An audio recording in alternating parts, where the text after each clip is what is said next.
Vamos por partes. Primero, no hay ningún impuesto más regresivo que el impuesto inflacionario. Es un impuesto que le pega con mayor violencia, entre 25 y 30 veces más fuerte a los que más nos tienen, a los más vulnerables. Por lo tanto, o sea, el impuesto inflacionario es una lacra, un cáncer, ¿sí? Lo que pasa es que es una forma de engañar a la gente. Pero usted, el impuesto inflacionario es tremendamente voraz. Y nosotros hemos decidido terminar con ese impuesto. De hecho, el gobierno anterior emitió 13 puntos del PBI para financiar el déficit. Nosotros eso lo llevamos a cero, tema no menor. Porque entre el ajuste, entre el ajuste fiscal del Tesoro y el cuasi fiscal en el Banco Central, el ajuste que hicimos fueron 15 puntos del PBI. Entonces, digamos, lo quiere financiar con inflación, el remedio es peor que la enfermedad, porque además usted distorsiona todos los precios relativos y por ende la economía que tiene es más chica. Con lo cual, digamos, eso es tremendo. ¿Qué otra forma quiere hacerlo? Digo, porque no lo... Pero cree que la opinión pública lo entiende porque, digo, de otro lado está el kirchnerismo diciendo, de vuelta, no, está nosotros bien, teníamos la tarifa más baja, nosotros... A ver, Franco... Y va a pasar el año que viene, en el año electoral, okay. va a haber ese discurso de... Ok, digamos, yo no puedo hacer política económica y política, digamos, mirando la opinión pública. Yo tengo que hacer lo que está bien, lo que hay que hacer.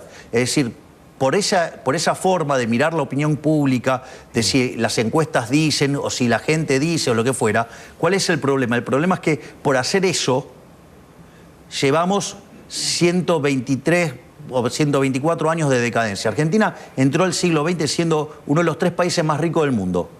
Hoy está en la mitad de la tabla. ¿Usted qué cree? ¿Que eso es gratis? Argentina era una tierra de oportunidades. Hoy Argentina tiene el 50% de la gente pobre. Tiene, digamos, 2 de cada 3 chicos pobres. Es decir, si quiere seguimos haciendo lo mismo, vamos a estar cada vez peor. Nosotros estamos proponiendo otra cosa. Por ejemplo, yo le contaba las reformas de la Ley Bases y el DNU 7023. Bueno, ese conjunto de reformas estructurales significa que Argentina levanta 90 puestos en libertad económica. Es decir, Argentina empieza a tener instituciones que son parecidas a las de Alemania, a la de Francia, a la de Italia. ¿Eso qué quiere decir? Que Argentina entra en un sendero que, por ejemplo, podría estar duplicando el PBI per cápita en los próximos 10 años. Y eso sería una ganancia de bienestar para todos los argentinos y además sería un tremendo impulso para bajar muy fuertemente la pobreza. Pero no solamente hicimos eso, porque hay otras cosas más también positivas. Por ejemplo, el hecho de terminar con la inflación, al terminar con la distorsión de precios que significa la inflación, los recursos en la economía se asignan de modo más eficiente. Por lo tanto, eso también facilita el crecimiento económico. No solo eso, sino que además, porque esto es muy interesante, el hecho de que nosotros hayamos conseguido el equilibrio fiscal y hemos bajado el riesgo país de 3.000 a 1.100, bueno, esto no es trivial. Primero porque si usted tiene un riesgo país de 3.000, el PBI en Argentina serían 400.000 millones de dólares. Con el riesgo país abajo de 1.100 está por lo menos en 600.000 millones de dólares. Es decir, esa política, digamos, irresponsable de hacer déficit fiscal, de gastar irresponsablemente, nos hace perder 1/3 de PBI, si usted quiere. O nosotros le hicimos ganar a los argentinos un 50% de PBI adicional. Digo, eso como una forma de expresarlo. Pero esto también es interesante, porque la baja de la tasa de interés es porque baja el riesgo país. Usted baja el riesgo país, baja la tasa de interés, eso permite que usted acumule más capital. Cuando usted acumula más capital, la productividad del trabajo es más alta. Consecuentemente se pueden pagar mayores salarios y por ende la pobreza y la indigencia caen. Entonces, esta es la forma en la cual un país sale, un país se vuelve un país civilizado. Esto ya lo hicimos nosotros, ¿eh? Lo hicimos en 1860 y de ser un país de bárbaro, en 35 años nos convertimos en una de las 3 potencias mundiales. Entonces digo, ¿se puede hacer? Sí. ¿Quiere tomar ejemplos más cercanos en la historia? Tome Irlanda. Irlanda era el país más miserable de Europa. En 40 años, ¿usted sabe cuánto es el PBI per cápita de Estados Unidos? No. $70.000. ¿Sabe cuánto es el de Irlanda? No. ¿Arriesga? ¿Más? ¿Es mayor? $105.000. O sea, es 50% más grande que el de Estados Unidos. ¿Ve que se puede hacer? Y ahora, esta fue una semana muy buena en lo económico, ¿no? Usted lo contó recién, bajó el dólar, baja el riesgo país. Ahora, en la calle hubo ruido, ¿no? Tuvo el tema de los estudiantes, hubo situaciones además violentas, hubo situaciones de escrache, ¿no? de piña, de trompada en algunas universidades. ¿Cómo llega ¿Es política eso o qué cree de los estudiantes, ¿no? ¿Lo siguen apoyando a usted o lo que está pasando es muy interesante el tema de los estudiantes.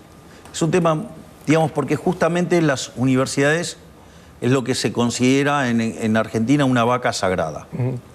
De hecho, los políticos perversamente utilizan estas causas nobles para esconder el robo. Lo mismo hicieron también con los planes sociales. Se escondían detrás de los planes sociales de las personas vulnerables para robar. Entonces, fíjese, esto porque es muy interesante, porque cuando esta discusión arrancó, el apoyo a las universidades como institución era 90-10.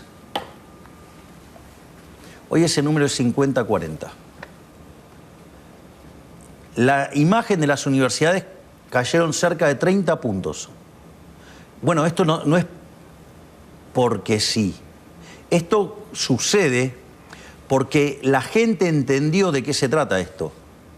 Es decir, acá no está en juego ni la universidad pública, no está en juego el arancelamiento.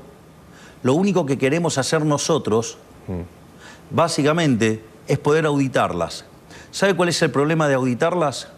Que toda la política que vive robando a costa de las universidades no quieren ser auditados. Acá el problema está ahí, que no quieren ser auditados. Ese es un problema no menor. Entonces hay toda una metadiscusión, son toda una suerte de discusiones mentirosas para ocultar cómo roban los políticos con las universidades. Ese es un tema no menor. Es más, no solo que se ha derrumbado brutalmente la imagen de las universidades, sino que además cuando usted mete el problema de la auditoría, la posición del gobierno está favorable en 40-30. Y si usted hace una encuesta preguntando auditoría sí, auditoría no, el gobierno está arriba del 80% arriba, favorable. Sí, claro. Y eso, ¿sabe cómo se ve? Usted lo puede ver muy fácilmente. Yo le voy a dar números estimados por las fuerzas de seguridad sobre las marchas, porque evidentemente los que estaban en la marcha mintieron los números y básicamente los medios, como le tienen miedo a las vacas sagradas, no dicen la verdad. Es decir, porque están más pendientes de cómo va a reaccionar la gente. No le quieren decir. Cosa que si yo hubiera hecho caso a las encuestas, yo sería socialista. Porque cuando yo empecé a ir a televisión, la gente parece que se olvida que yo enfrentaba 15 personas a uno, digamos, donde yo era el único donde defendía la idea de la libertad. Yo estaba más solo que Adán en el Día de la Madre. Es decir, ser liberal, cuando yo defendía las ideas de la libertad, era una mala palabra y las reuniones de liberales en un ascensor sobraba lugar. Eso cambió, claramente. Bueno, eso es un punto a favor. Ahora, fíjese esto. Yo le voy a hablar de los números oficiales de las fuerzas. Después usted corríjalo como quiera, yo no tengo problema. Yo le paso los números que tenemos nosotros. Usted tiene que en la primera marcha hubo 230.000 personas. En la segunda hubo 60.000. Es decir, cayó a un cuarto. O sea, perdió 3/4.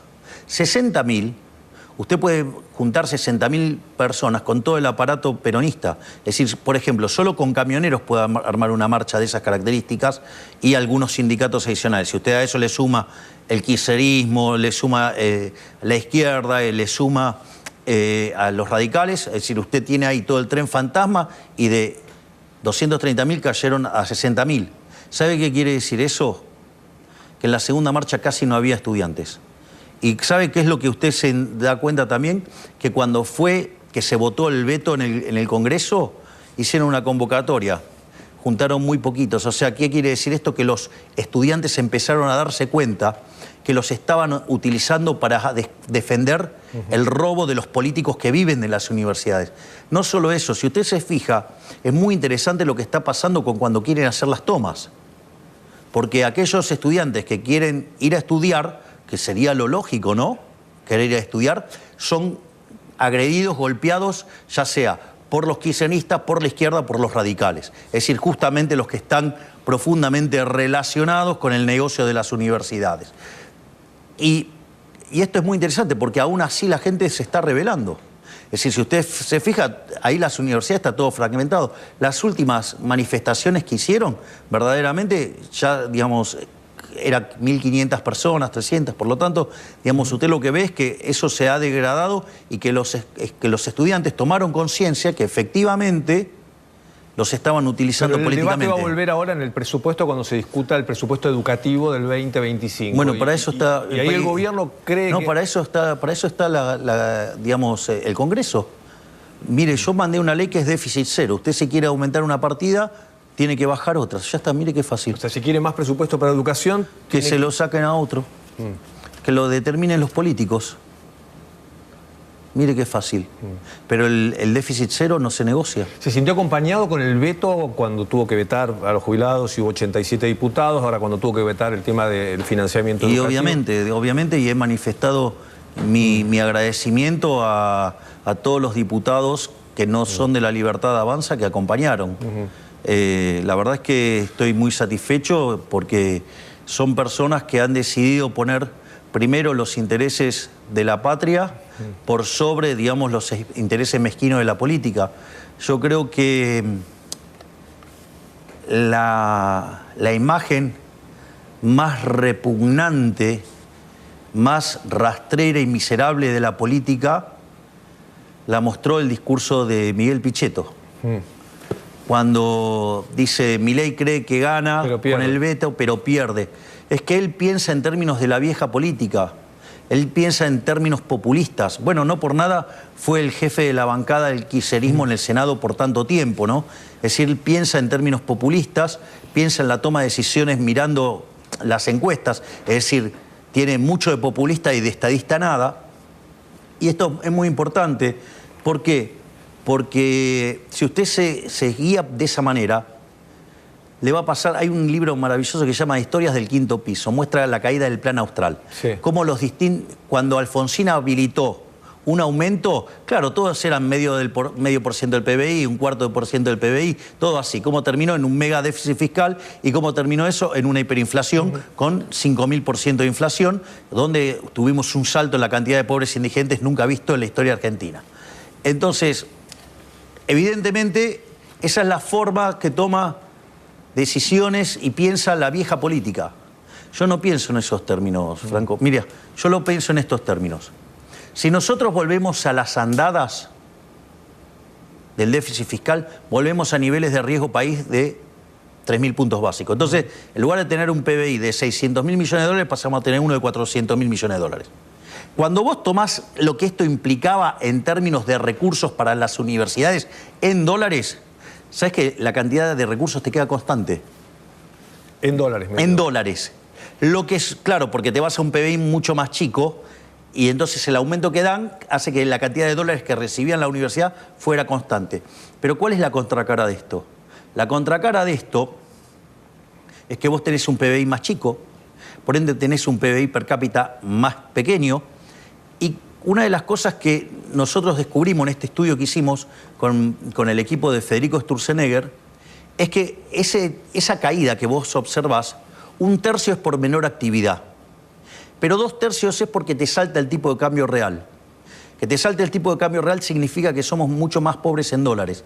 Y como los productos vinculados al sector externo son los que están ligados a los alimentos, ¿qué es lo que pasa? La cantidad de pobres e indigentes te crece mucho más que proporcionalmente. Entonces, misma plata para las universidades, menos PBI per cápita, mayor inestabilidad macroeconómica y mayor cantidad de pobres e indigentes. Digo, me parece que la cuenta no cierra para nadie, porque hay un espacio que quedará constante y todos los demás pierden. Entonces, o una de dos, o no saben hacer las cuentas, o verdaderamente están haciendo una movida política. Y claramente tiene que ver con una movida política. Están desesperados porque se les están terminando las cajas desde las que roban. Y eso nosotros no vamos a ceder. Bueno, el senador Lustó justamente dijo que Macri mandó a votar y acompañarlo en los vetos para hacer negocios, o porque usted le daba cargos. Sugirió esto, ¿no? Dijo directamente que por negocios vota cualquier cosa Macri, esa fue la frase. Bueno, yo entiendo que Lustó tenga este tipo de frases